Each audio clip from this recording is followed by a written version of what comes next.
Edtech in the recent past has not really been that much in the positive news. They are not having an improvement of student learning outcomes. While the first sale may happen because of advertisements, Bollywood stars, Yes. the second repeat purchase can only happen if you found value. What do you think went wrong with BYJU'S? The word Edtech got coined thanks to them. What would you say is one thing which is a major negative point when it comes to the Indian education system? The Indian education system is extraordinarily poor. What is educational initiatives and what does it do? We were very inspired by Three Idiots movie. So we started with a test. It's called the asset test. Then we analyzed results. If students answered something wrong, half of the students believe that if you crumple a piece of paper, the weight increases. Do you ever see a future where a teacher might be completely replaced by AI? Perhaps the way to think about this, Korak, is what is it that technology can do that humans struggle with? And what is it that humans can do that technology doesn't do? AI in education is the future, myth or fact? Fact, and the only way to improve and close the digital divide. Smartphones making students unsmart. Imagine a world where education adapts to the unique needs of every child and no one gets left behind. Many of you might not know Pranav Kothari yet, but after today, you'll be inspired by his transformative work at the intersection of technology and education.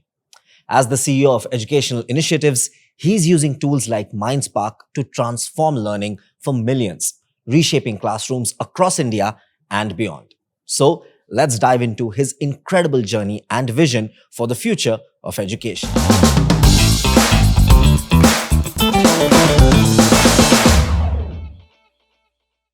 Pranav, a very, very warm welcome to the Hot Seat by AI Media House. How are you doing?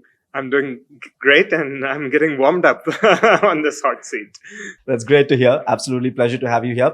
I want to ask you the fact that we are doing this podcast right in the middle when the news are doing rounds that Allen is acquiring an academy for a whopping $800 million deal. What's your take on that?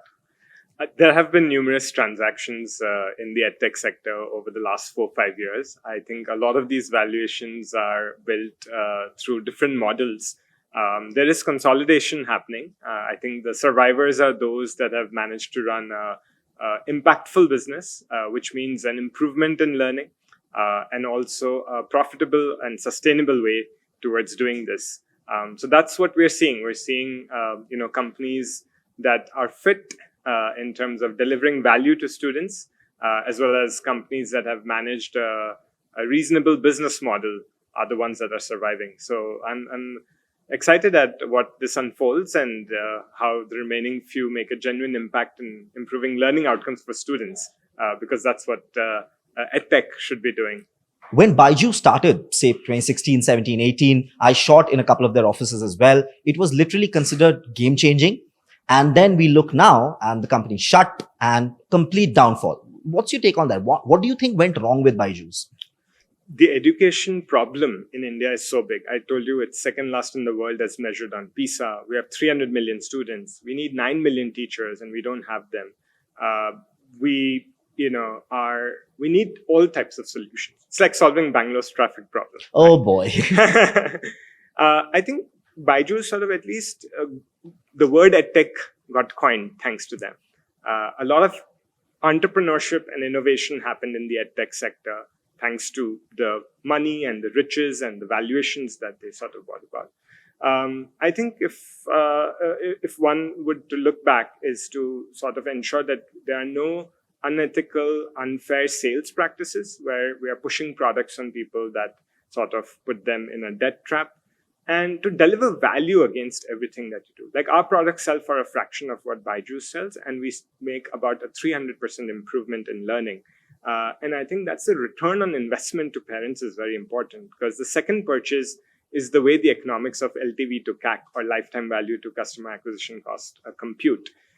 So I think for the next edtech entrepreneur, first and primary focus on making sure that after using the product, the child is learning more, ambitiously 10x, minimum 2x. It's at a price point that is affordable to them, that caters to different strata. It's adaptive because every child is unique. Even twins have very different learning styles. It's based on some research that's proven to be effective. It's contextualized in the mother tongue language of comfort. The data that is generated is used to improve it. That's what would make companies great and would allow them to justify the unicorn valuations that I hope many companies achieve. You mentioned that EdTech in the recent past has not really been that much in the positive news. Why would you say that? Predominantly, for anything that you buy, let's say your cell phone, clothes, anything, you are getting value for the money that you pay, right? And consumers will do repeat purchases when they feel they've had a positive impact in the first purchase. I think in the field of education, there has been a lot of technology, let's say digitization of curriculum, lesson plans that have been recorded in videos, many of those pieces, but they are not having an improvement of student learning outcomes. And so while the first sale may happen because of advertisements, Bollywood stars, different sorts of newspaper ads, the second repeat purchase can only happen if you found value. So we work only in the B2B school edtech place. And so, average customers are with us for 8-9 years. Some schools like Bombay's Cathedral has been a customer for 16 years in a row. And they would only do that if they see value in the first place. So, our ability to stay sustainable is a function of repeat purchases. And one of the reasons that tech has not sort of been in the good news is because they haven't delivered on the promise of learning. And it hasn't been at a price point that is affordable to many students and their parents. So are you saying it's been a big case of a lot of glam and not a lot of results? Yeah, one of the ways you can actually look at is how many of these edtech products have independent third-party validations of improvement in learning. So we have actually opened up our products for external evaluations and have had 5 different third-party agencies do it, including JPAL, the founders of which who won the Nobel Prize, ID Insight, and all of this at zero cost to us to maintain the third-party neutrality. But most companies are not willing to, open up the kimono to be evaluated. And I'm always inquisitive about parents, who are buying without checking the efficacy of what they're buying. Like you wouldn't do the same for medicine. You wouldn't do the same for large purchases. And so I'm hoping that as the sector matures, parents, school teachers, principals, owners are more demanding for, where have you made an impact? Show me the results of third party beyond your own claims. Yeah, that's a very, very good point, especially for all the users and the parents and the students out there. For those who aren't aware of, I want to ask you, if one has to ask you and if you want to explain, what is educational initiatives and what does it do? We were, very inspired by Three Idiots movie. We feel India should have more ranchos than silencers. I agree. We started 20 years before the movie came out, way back in 2001. The founders ran a school. And they found that while in India, students wear uniforms, the buses run on time, teachers have the degrees, timetable has happened, children are not learning. They are memorizing facts, figures, procedures. You ask for a definition of a machine and you saw how the silencer gave one. But they are just not able to get the conceptual clarity. So the moment you ask a question that checks for understanding, that's atypical, they are not able to do it well. And to eradicate this elephant in the room of rote learning, of memorizing without understanding, that's how educational initiatives was born. So we started with a test. It's called the ASSET test, Assessment of Scholastic Skills through Educational Testing. It's taken by 1 million students across India, UAE, South Africa, every year.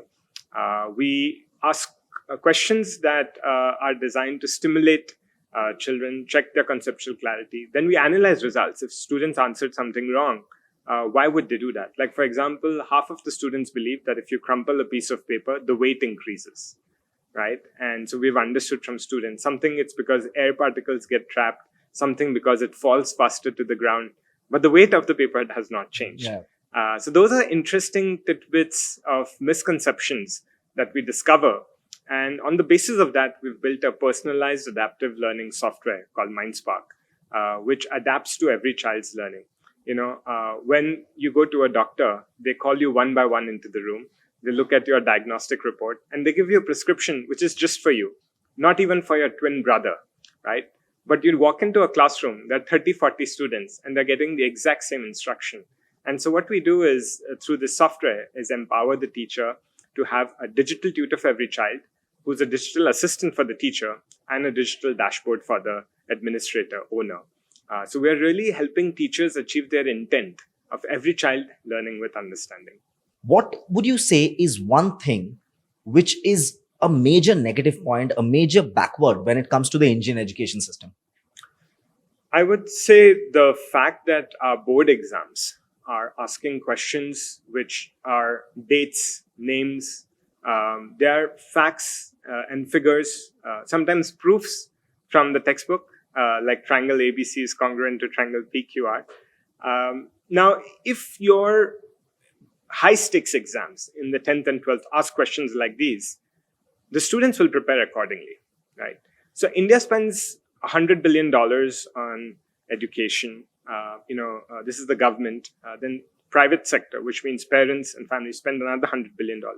And you can just see in the minds of, let's say, a mother, a father, they're all sort of really putting in a lot of time and energy, dropping their kid, picking it up, encouraging them. Now, this energy in this ecosystem is geared towards maximizing marks on the board exam. Now, this is true for any education system in the world, whether you go to high-performing countries like Japan, Singapore, Finland, or you go to low-performing ones like India, Pakistan, Africa. Everywhere, people will maximize efforts to score high on high-stakes exam. So nothing wrong with that. The difference, though, is that the Indian board exams ask questions which are, when was this battle fought? What is the definition of photosynthesis? So the only muscle in your brain that students are developing is that of memory. Whereas in other high-performing countries, they would give you an unfamiliar context. It necessarily won't be from the textbook. The concept will be the same. The context will be different. They ask you questions where you have to apply the knowledge you've learned. They will not ask you for a formula that is already there. So the muscles of the brain that other countries are developing are more 21st century skills of logical reasoning, scientific inquiry, sometimes collaborative problem solving. The biggest problem with the Indian education system is that we are overemphasizing rote. And the reason for that is because people believe that things should only be from the textbook. But that's very limiting in this day and age of ChatGPT. And of course, Google was there 10 years ago. We need to change the types of questions that get asked in the board exams. That will automatically, change the goalpost, and it will allow our current energy towards a more productive muscles of the brain. That's when we will be a $5 trillion economy and a global superpower. Immediately, I want to ask you this question, that talent in India has always been there in abundance. We've had students passing out from here, going to countries in the West, being C-suits in those companies, getting those companies becoming very strong. And that has been happening since decades. So something the education system has also been doing right, for sure. So if I have to ask you, what is the one thing which is a great aspect about the Indian education system? Just to get our facts correct, there is true that a lot of NASA scientists and doctors in the US and global CEOs of companies are Indian origin. But we're also 1 billion people and a global population of 7 billion. If you throw a random dart, 1 out of 7 will have to be an Indian, right? So that success... But I'm so sorry, but those Indians are in those topmost positions and those C-suite positions since decades now. Absolutely. So if you look at the bell curve, the top 0.1% of India is a large enough population that is occupying those leadership positions that you've described. When you look at the average Indian, we stood second last in the world on a test of 74 countries conducted by the OECD. It's a test of language, math, and science for 15-year-olds. It's called PISA. And so the Indian education system is extraordinarily poor in terms of learning outcomes. It's just that the creme de la creme get into the IITs, get into the IIMs, and make their mark in the world. People like you and me are in the top 1% of the Indian education products. And with or without a good system, we'll be fine. Our home environment, the resources that are there, the exposure that we get sort of propels us forward. But if you walked into an average school today, learning levels are really, really poor. We've done a lot of independent studies, not just in the government schools, but also amongst the top 100 private schools of India. And we find there are shocking misconceptions that students have. So the education system is not that great, but some of the Indians have done really well. Some of the Indians, which, keeping our population in mind, is also a huge number. Yes, but it's a very small percentage of the population. And I think that's where you have this dichotomy, which is we feel Indians are doing great. And so why is Pranav saying education system is not that great? But it's the numbers. When you double click on those numbers, it's a few tens of thousands students who are doing well, when 30 crore students are going to school every day. If you can tell us, how did your partnership with EI start? I grew up in Ahmedabad, but I studied mechanical engineering at Georgia Tech. I worked at Boston Consulting Group in private equity and did an MBA at Harvard Business School. I wrote in my application that I want to join a hedge fund, make lots of money, and be very rich in life. But when I reached campus, I happened to walk into a social enterprise club meeting, and that began this journey of finding purpose. One professor, Clay Christensen, asked, how will you measure your life? I got to read the Arvind Eye Hospital case study. Classmates happened to be ex-teachers, principals, met a lot of social enterprise leaders. And I felt very privileged to get to some of the best schools and colleges in the world. And that's not because I was very smart or intelligent only. I had the right support system. Someone paid for it, someone gave me the right advice, someone provided emotional support. So I felt the best use of my education is to be a support system for others to get a good education. And so I came back to India wanting to open a school, failed at it, and then, begged to meet people who are working in the education sector. That's how I found educational initiatives. I joined as a mid-managerial position and, got promoted to the CEO role about 4 years ago. So very grateful to EI for that. But yeah, just very relentlessly focused on finding ways that technology can improve education for students who need it the most. That's lovely. Founders are stepping down and bringing professional CEOs to run their business. Case in point, your example as well. How do you look at this transition? I think it's good. I think let the best talent win, right? And I think founders have to recognize that the 0 to 1 game is a very different game from 1 to 10 and 10 to 100. And you may need different people. In our case, we have the co-founders still continue to work full-time with us as our chief learning officer, as a board member. And so we have found a way to, like how you have pilots, you have a captain and you have a first officer. So we've divided roles that play to our strengths. And I think one can make it work as I have. My co-founder was my boss for the first 10 years at EI. Yeah.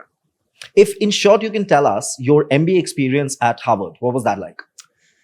All were real life case studies. And I think that made it very practical. I also went in after 5 years of working full time. So my ability to draw out from the MBA was much more than sometimes I see people are going after just 1 or 2 years of experience. Harvard does, there were students from 90 different countries in my classroom. And so everything I believed in, there was someone in the class who believed the opposite. And I was the biggest learning experience. So diversity matters a lot, not just gender, but also which countries and what thought belief systems that you come from. What all does a young Indian student need to do to study in Harvard University? Well, I wish there was a blueprint. There was a blueprint, a book. But I would say Harvard values people who have done different things, come from diverse backgrounds. And so I think for an Indian student, I would encourage them to run many experiments, try startups, work in different settings, lead initiatives, volunteer outside of work, get a well-rounded experience so that when you come into the classroom, you bring fresh perspectives. Of course, you need high GMAT scores, high college GPAs, and good essays. But beyond that, this is what they would need.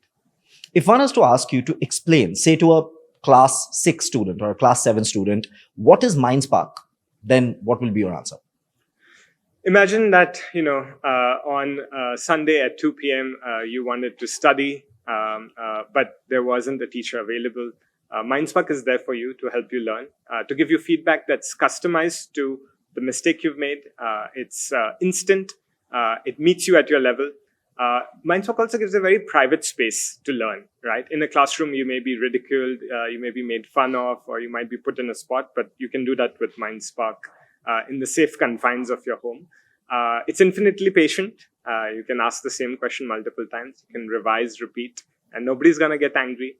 And MindSpark cannot discriminate. So it doesn't matter the color of your skin, the gender, what caste creed you come from. All it cares about is what do you know and what do you need to know next. And of course, it gives you the option to tell your teacher where you're struggling so that the human touch of the teacher can help you resolve your misconceptions when you go to school the next day. So MindSpark's your digital buddy that's going to be with you to encourage you to learn. All of us know the importance of going to the gym, but the gym instructor is still necessary for the motivation and for the support and for the guidance. And MindSpark is like your gym instructor. So we say it's protein for the mind. It's protein for the mind. I love that. I was very close to saying that, but I have been gymming for 1 year now. I've never used an instructor. But the first gym that I went to in Mumbai, there was that general instructor there who I'm not paying for PT, but he helped me out a lot. So yeah, I get your point. That bit is very important. Yeah. In your answer itself, some of the examples that you were mentioning, very, very smartly, you put that these were traits of a not very great teacher. I got that. I want to ask you that in all our lives, we have had that one teacher or one more teacher who have quite literally shaped our childhoods. We used to love going to school because of them. The way they used to teach, the way they used to bring that personal angle in, even when there were 60 students filled into a classroom. That personal angle, that effect of that teacher. Will an AI tutor or an AI teacher ever be able to do that? Maybe not. And perhaps the way to think about this, Korak, is what is it that technology can do that humans struggle with? And what is it that humans can do that technology doesn't do, right? So the teacher that you described, probably irreplaceable by AI today. And we need them. But India has 90 lakh teacher positions today. The teacher that you are dreaming of is probably in short supply and getting an even shorter supply because the best of our talent is not entering the teaching profession, right? So what I'm saying is let's settle with the available quality of teachers. How can we get them to do more? Now, let's take the teacher that you described. Brilliant, motivated, well-trained, perhaps well-paid, satisfied, coming into the classroom, 60 different students. Now, even for this teacher, if there was a class that was half the size, a quarter of the size, they would be more effective, right? And I think what technology can do is provide that level of personalized learning for every child and report back to this teacher on what the majority of the class is deficient in. So the lesson plan that the teacher does tomorrow is a function of the data that they get, not a function of the timetable that they have set to finish the syllabus. Even the world's best teacher needs support on sometimes language instruction, like students may be coming from very different mother tongue languages. They may need support on motivation. And so I think technology, gamification can provide that extra push for a child to log in from home. The world's best teacher is not available at midnight when you sort of, let's say, want to study. The world's best teacher is not available fully in full form at any point anywhere in the world, right? So I think what technology can do is it can be a great complementary to the human teacher to be available 365 days a year at any part of the globe. I think what the human teachers can do better is on facilitating debates, activity-based learning, taking you to the garden to see plants, science experiments, different forms of learning where the human touch is necessary. Sometimes even hugging a child or asking how your day was. And I think those are brilliant aspects of human teaching that should continue to stay in the human domain. I believe that man and machine can do together more than either man or machine alone can. That's a lovely answer. I loved it. You've been in this industry for so many years now, more than a decade. Do you ever see a future where a teacher might be completely replaced by AI, by a humanoid? I don't think so. I think the roles will keep changing. Human teachers will do things that AI cannot. And AI will continue to do things that humans cannot. And I think that is how things will be. And we see this in other sectors, right? Today, surgeons have not gone out of business even when they use robotic arms. We see that, building architects have not have to give up their craft even when there are cranes that are available. We see that race car drivers are still sort of playing a role. We see mutual fund managers still have an alpha compared to the index. So I think the best of humans will continue to improve their craft. And again, the way I see this is not either or. I see it as an and function. I think the best human teacher and the best AI tutor together will do stuff that nobody is able to do. Let me give you an example. 4,000 years ago, the pyramids were the largest building ever made. How tall are they, approximately? Oh, I don't know that actually. So sorry. About 30 floors. Okay. The Burj Khalifa in Dubai. It's the tallest building. Yeah. How tall is it? It's 120 plus. I know that. It's about 7 times taller. Oh, wow. Yeah. The pyramids, how many people did it take to build it? Again, don't know. 10,000. Well, these are all things that I learned actually, but I forgot it. Because you memorized. The Burj Khalifa, how many people did it take? Do not know. 10,000 also. Wow. So both the pyramids and the Burj Khalifa took 10,000 people, but the Burj Khalifa is 7 times taller. And that's the role technology can play. It can actually help us increase learning outcomes by 7x without taking away the human teacher. Wow. Loving the examples, loving the analogy. I want to ask you, do you watch movies? Do you watch Hindi movies? No, not very many. The last I watched was Lapata Ladies. Lapta Lady is a great film. It was a great movie. Great movie. Yeah. Have you watched the movie Tare Zameen Par? I have watched that one. You Yes. have watched Tare Zameen Yes. Par. I want to ask you, a teacher like Ram Shankar Nikumb, so it's safe to say that that can never be replaced by AI or a humanoid? Not in the next 10 years. I think what the AI might do is it may prompt the student to draw again. It may provide inspiration.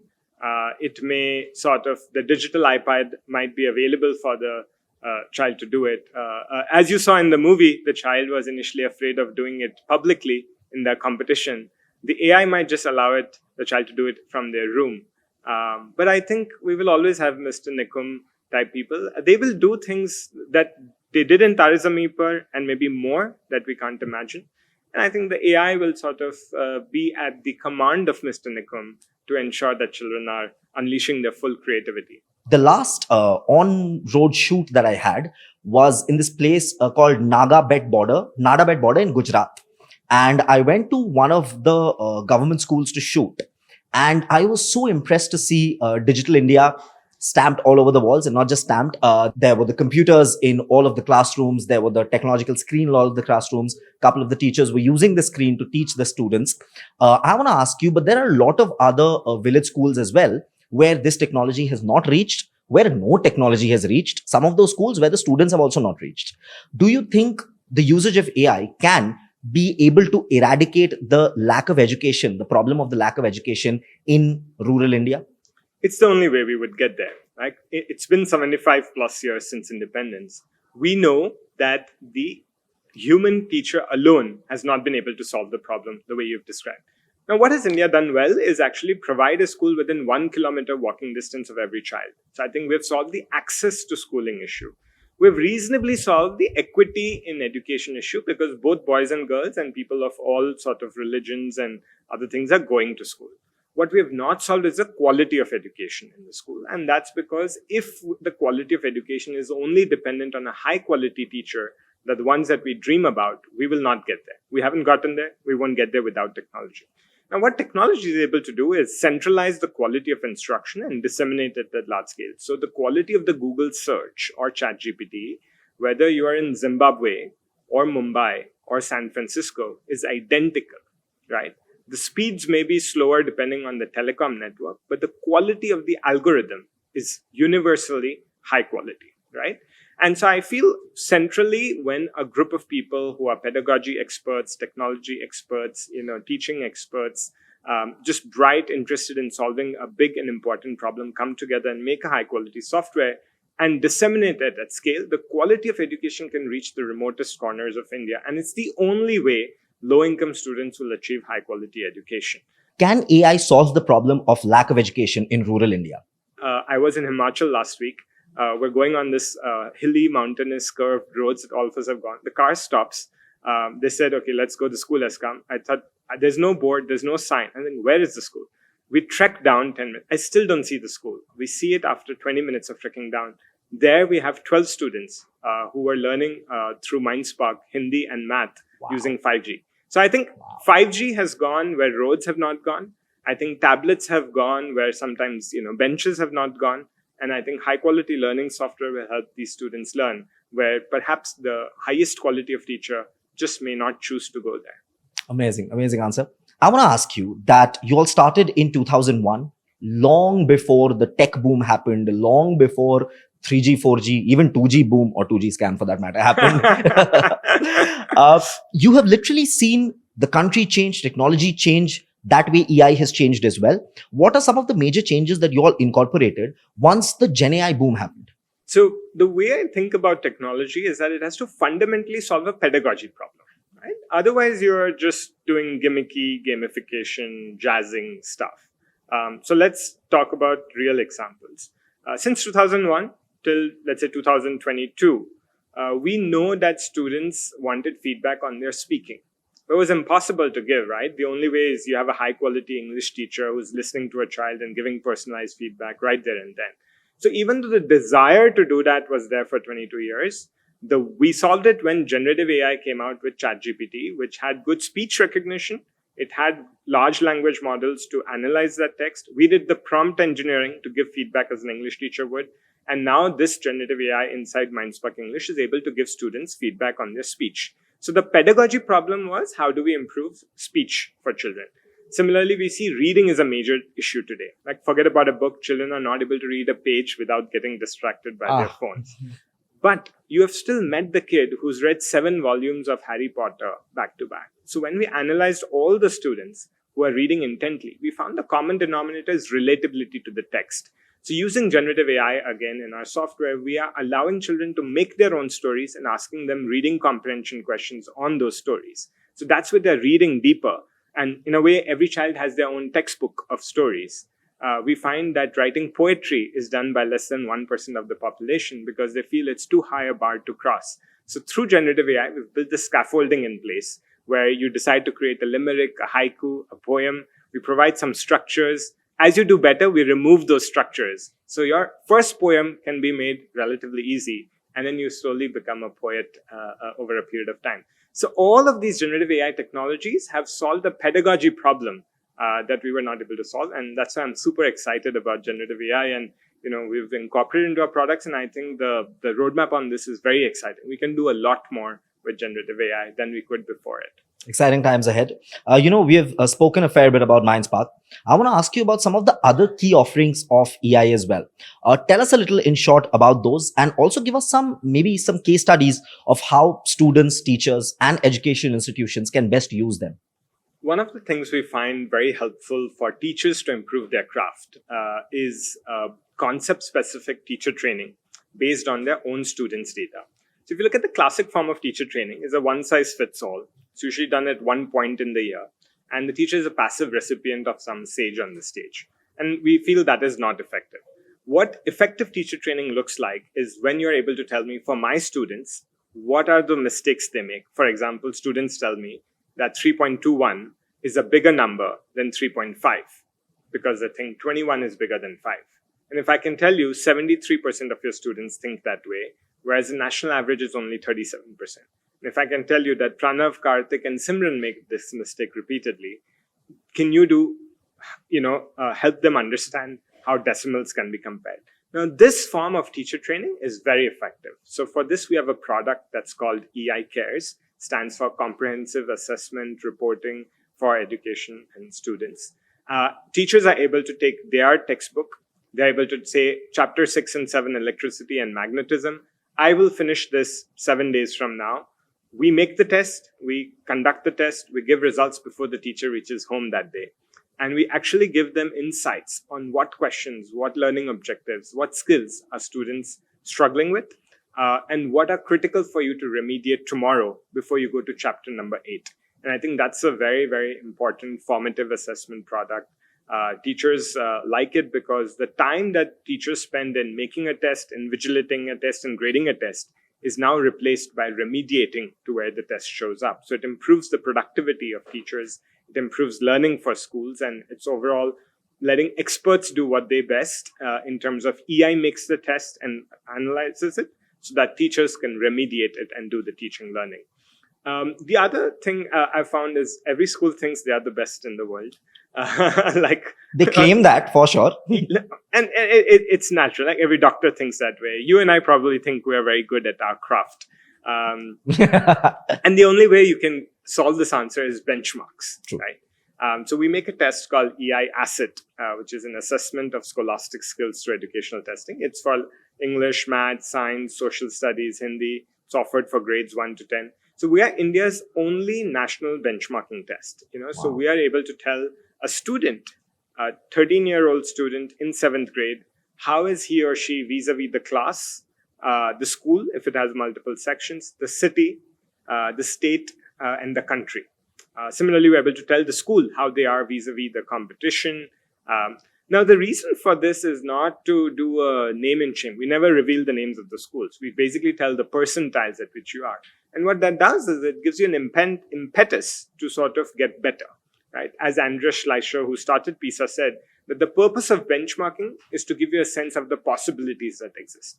Otherwise, you're like, kuve mein mendak, right? Or like a frog in a well, that you don't know what can be better unless you get benchmarks that are external to your geography.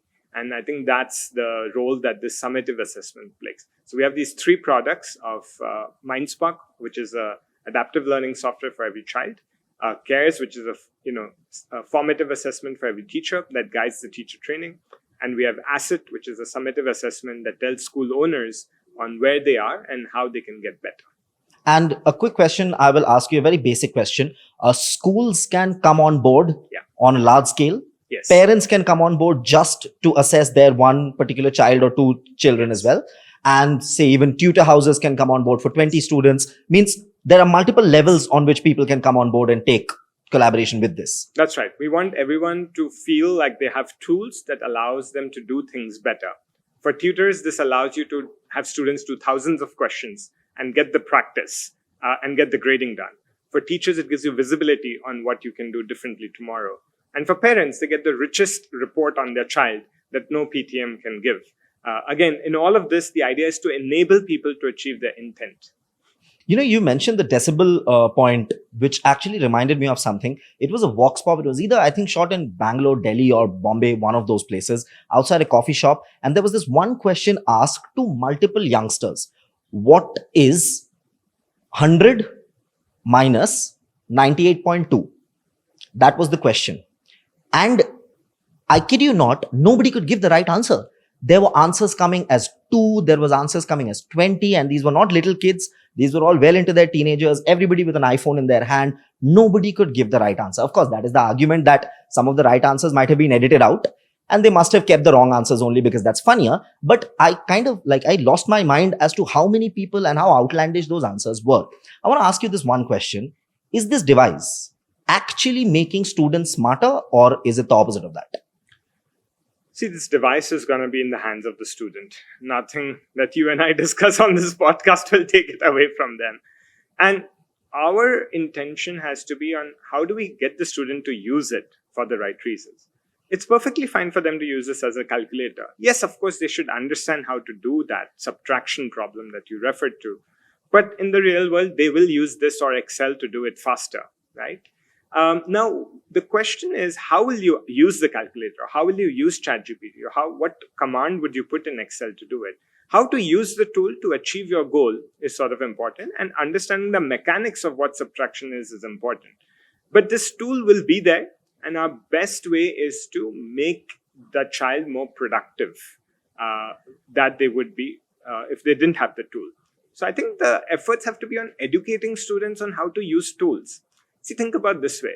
The book itself, a printing press, came at a certain point. Prior to that, was all oral, right? So book became a tool.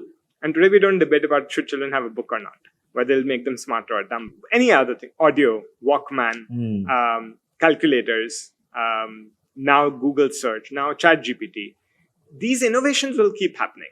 And I think as long as the students are able to adapt, and once they've understood a concept, these tools will make them more productive, and we need that. Today, to globally compete, you cannot sort of just work with mental math, right? That will have finite limitations, and there'll always be a couple of whiz kids, but I'm always thinking 300 million students who go to school every day, and we need the digital device for that. Absolutely. I want to ask you, can you tell us about some of the algorithms or the decision-making models that you all have used, say for MindSpark or for ASSET?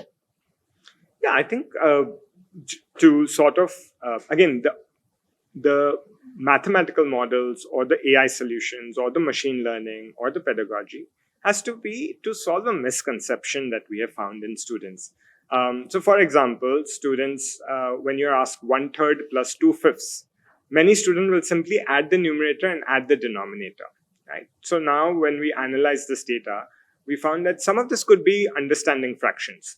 like half of a pizza or 2 apples out of 5 fruits. So you remediate the concept of fraction. If you've done that, but they're still making that mistake, a prerequisite knowledge is least common multiple to do 1/2 plus 2/5. If you don't know LCM, you need to know multiplication. If you don't know multiplication, is just repeated addition of the same digit. You need to know that. If you don't know addition, all the way down to recognizing the digit 3.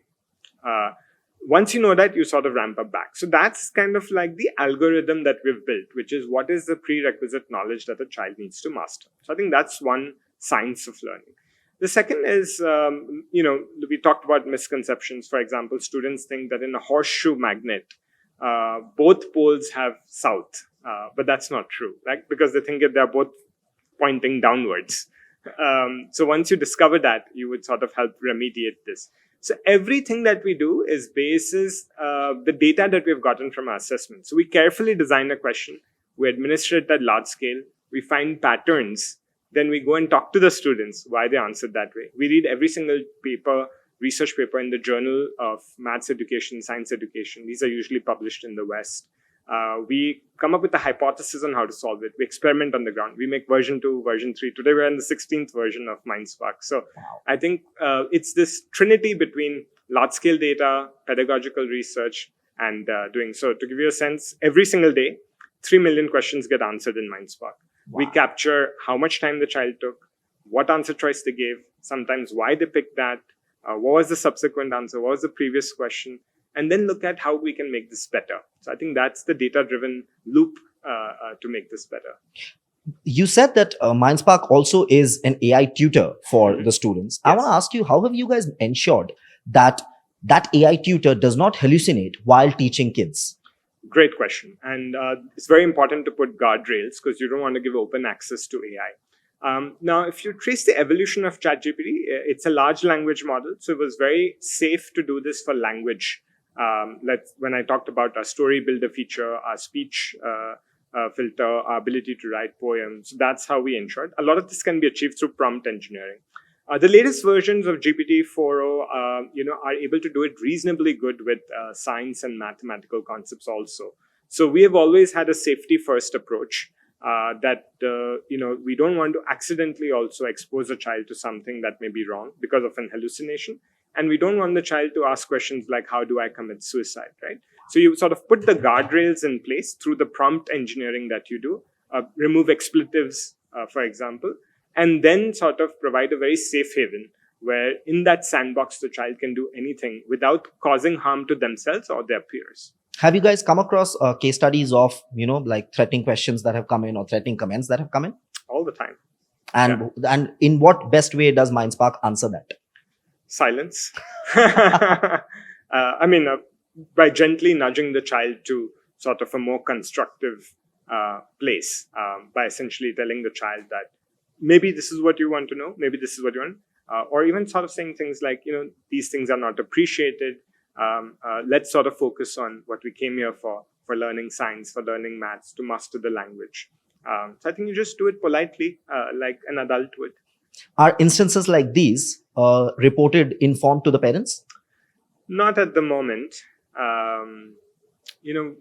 but we could do that, or maybe I'll think deeper about this. So far, we've just neutralized the comments from the students, but we haven't gotten into reporting parents. We also don't have parent contact information because we work only with schools and through schools. Okay. So it's part of the school timetable with the school teacher. So we could notify the teacher, and that's an idea I will take back. How do you collaborate with policymakers or government bodies, for example, to create systematic change in education? Super important because, out of the 30 crore students, 300 million students, 2/3 of them go to government schools. They are so poor that they may or may not be eating dinner every day, right? And we work with the bottom of the pyramid government schools. So we feel like to achieve large-scale impact, you can't bypass the government. We do this by putting MindSpark in 10 Indian languages in about 14 different states. All of this is with the local block officer, district officer, state officer permissions. We also work with state assessment cells because the government's conducting large-scale assessments. So we train a group of 20, 30, 50 people that are in the local state center to make better questions that check for understanding. And then we work with boards like CBSE and others, where we train their question makers to do this. So we work with, down at the school level and also at the central level. But we see the role of government as very important because they are the only provider of education for the bottom of the pyramid. Private schooling automatically excludes people who can't pay. And so we feel that we need to work. In fact, 3/4 of our students are government school students. Only 1/4 of our students are private school students. Yeah. The National Education Policy, NEP 2020, it has been a hot topic of discussion in the education industry ever since the last 4 years. What are your thoughts on its implementation? So NEP has many different initiatives, right? The ones that I feel proud that they've put there is that on mother tongue language instruction. I think pedagogically, a child can learn in a language of comfort and master the concept before learning another language. Let's say if you and I wanted to learn French, it's better that we've understood it in Bengali, Hindi, or English before we learn the same thing in French, right? So I think that's very important. Luckily, India has done this since independence. So all state government schools are in mother tongue language instruction. I think that's fabulous. You can always have English as a second language from grade 1. But cognitively, it's very hard to learn a new concept in a foreign language, right? That's double the load that the brain has to process. So I think that's one great initiative. Second is the use of technology in education is a welcome one in the NEP. We've gone where, I've had experiences where I've been kicked out of governments or principals cabins because हमारे ज़माने में तो technology था नहीं और हमारा education ठीक था. In our time, there was no technology. Our education is just fine. Why do I need technology? To a terrible experience during COVID where everybody hated technology because the teachers could not see the students did not find it interactive, parents were hassled, everybody was hassled. Exams were given in the most random ways possible. Or parents gave it. Because we saw dramatic grade inflation during COVID testing, right? For obvious reasons. To now in a very mature space with what form of technology to solve what problem is sort of happening. So I think that's a great emphasis of the NEP. The NEP has actually carved out budgets for research in education, which is great because a lot of what I talked about today as the science of learning, these misconception research needs to be done. So I think those are some 3 great initiatives of NEP. And it also talks about competency-based assessment. So we don't have to ask when was the Battle of Panipat fought. We need to ask sort of underlying reasons for war and how they can be avoided. So I think those are 4 things that I'm proud of the NEP. And I think the government has made major strides in implementing these also. The world is so rapidly changing. Yeah. What do you think should be some of the new skills that should be taught in schools? Collaborative problem solving would be number 1. To tackle AI, not one human being, but a group of 3 will be better than one. So how do you talk to each other? How do you bring your diversity, your edge, your diverse perspective? And that's what at Harvard Business School, I appreciated also. So I think collaborative problem solving where you're not just buried in your phone or your textbook, you are actually talking, discussing, researching, debating. That's going to be number 1. I think second is computational thinking. What I mean by computational thinking is algorithmic thinking, pattern recognition, abstraction, knowing what data to look at and what data to exclude. And so whether you want to become a computer science engineer or a doctor or a lawyer or a chef or a homemaker, computational thinking is going to be a very important 21st century skill that would be there. Creativity would be the third one. The world now has complex problems where we don't know the answers on how to solve them. Climate change is one of them. So you need creative solutions. So I would say collaborative problem solving, creativity and computational thinking as 3 very important skills for the future. This is something that an absolute Indian legend said like 1 or 2 years back. That is Rahul Dravid. Public speaking is going to become an extremely important skill set in a very near future. Do you think that also should be a skill set that should be taught?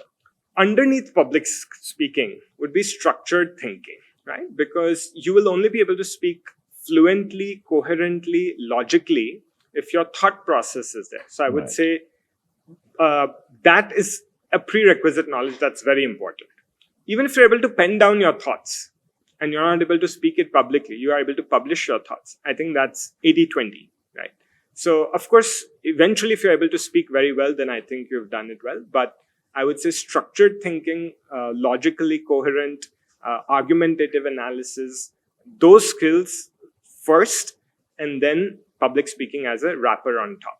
There's this argument going on nowadays where all the years of preparation that a student does to crack, say, JEE or IAS for that matter, the 6 years that they prep for or the 4 years that they prep for, that takes away so many of those years of their life, and so many of them don't even crack it. So there's an argument going on that it might not be the most healthiest thing. What is your take on that? Absolutely. If less than 0.1% of the people who sort of do it, then I'm not saying it's luck, but I'm saying that even if you're very, very, very bright, there's a large component of luck on how this pans out. So I don't think it makes sense. I think we need to sort of build skills, use those 6 years to prepare for life.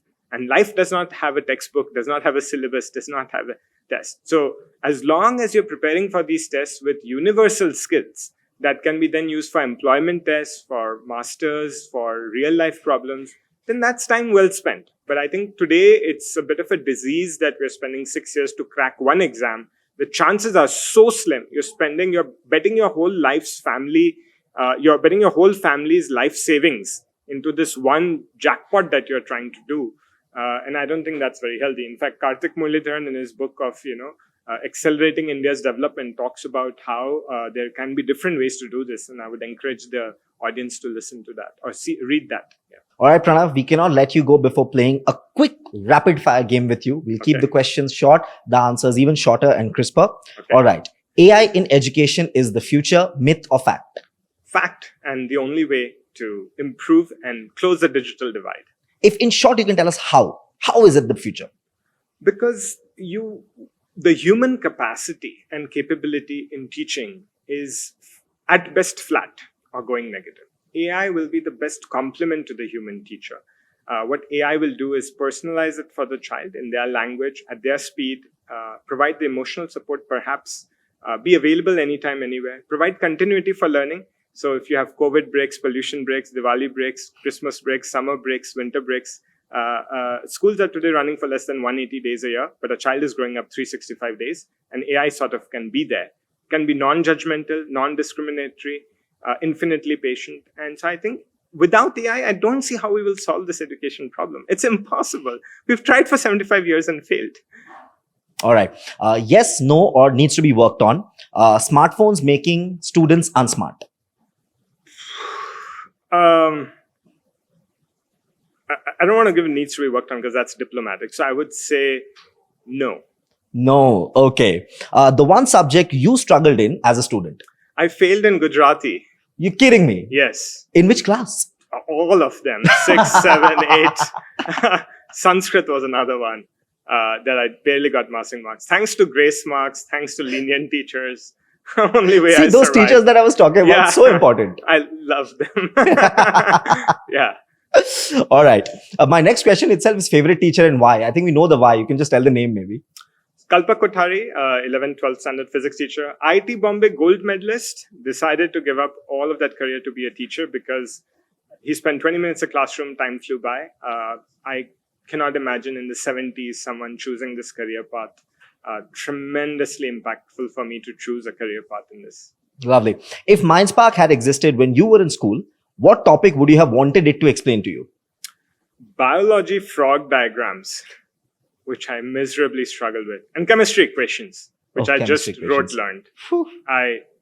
I just remembered like a poem, all of those stuff. You became Chatur then? I was the silencer, yeah, including the farts probably also. One thing about traditional education systems you'd love to change instantly? Reciting verses, reciting poems, memorizing proofs, reproducing from the textbook. All right. What is more challenging, building an AI-based platform or convincing educators to adopt to it? I would say building an AI-based solution with the underneath pedagogy research. The reason, although today it's harder to convince teachers, my long-term bet is that the next teacher that's entering the system is a 21-year-old, smart with tech, believes in AI. So I think that problem will get solved over the next decade. But building a really good system that gives them the confidence to use it as a digital assistant is a much harder problem. Books or podcasts for learning? Podcasts. I have my job still.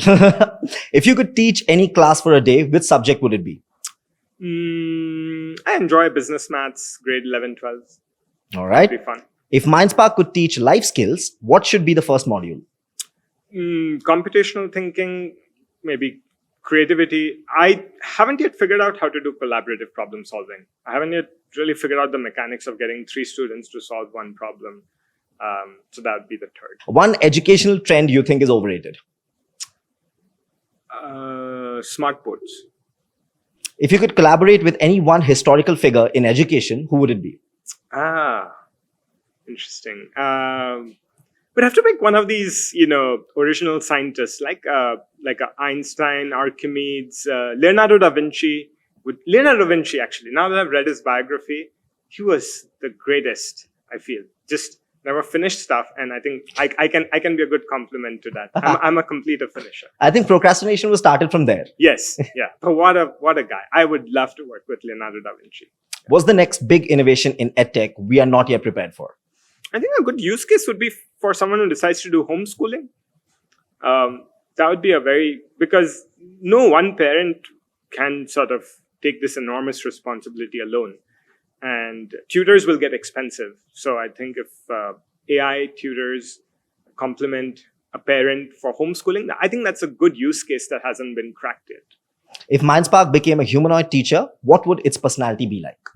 Chosen by the student, created by the student, personalized for each student. Pranav, this was such an absolute delight to talk to you. An hour flew by like this. Thank you so much for your time. How was the podcast for you? Thank you so much. I love the rapid fire interactions. You've obviously done your homework very well on this. The topics you've chosen are very current in terms of their relevance, significance. You've also taken me down memory lane. You have inspired me to do more. And I've come to realize that not everybody is aware of the low quality of Indian education, and everybody has fears on the use of AI. So I will endeavor to sort of solve those two problems as I walk into the office tomorrow. Ladies and gentlemen, that was Pranav Kothari, CEO of EI. Parents, students, and schools out there, if you're looking for a new technological way to teach your kids, then EI could be the answer. We'll leave the link somewhere in the description as well. Do tell us in the comments, how did you find this podcast? And of course, don't forget to like and share it with your friends and parents of those friends as well, if you like it. This is me, Korak Roy, signing off. I will see you guys in the next one. Do not forget to subscribe to Hot Seat by AIM Media House. See you all.